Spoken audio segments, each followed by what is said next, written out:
Welcome to matinee live daily updates. ഇന്ന് ഞങ്ങൾ വന്നിരിക്കുന്നത് ഫൈനാൻഷ്യൽ ട്രാൻസാക്ഷൻസുമായി ബന്ധപ്പെട്ട് RBI ഇറക്കിയിട്ടുള്ള 2 ഓർഡേഴ്സ് നിങ്ങളെയും കൂടെ അപ്ഡേറ്റ് ചെയ്യാനാണ്.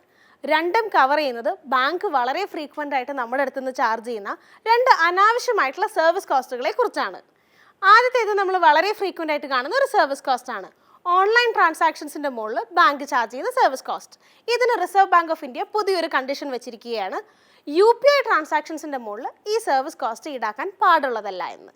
ഇതുമായി ബന്ധപ്പെട്ടിട്ടാണ് ഫെഡറൽ ബാങ്കിൽ അക്കൗണ്ടുള്ള പലർക്കും ഈ അടുത്ത് ഒരു ക്രെഡിറ്റ് ബാക്ക് പോലെ ഒരു കോസ്റ്റ് റീഇംബേഴ്സ്മെൻറ്റ് കിട്ടിയിരിക്കുന്നത്.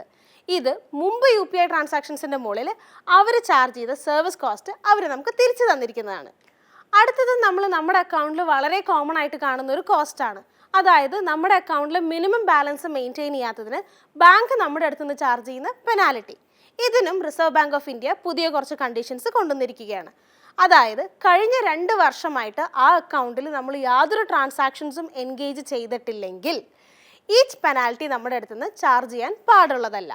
പക്ഷേ ബാങ്കിന് ആ അക്കൗണ്ട് ഡീആക്ടിവേറ്റ് ചെയ്യാം. ഇമെയിൽ വഴിയോ SMS വഴിയോ നമ്മൾ അവർ നോട്ടിഫൈ ചെയ്യേണ്ടതുമാണ്.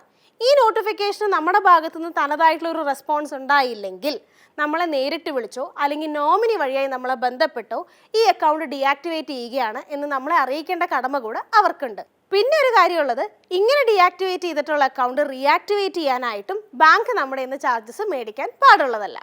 ഇനി വേറെ ഇൻട്രസ്റ്റിംഗ് അപ്ഡേറ്റ്സുമായി നമ്മൾ കാണുന്നത് വരയ്ക്കും ബൈ.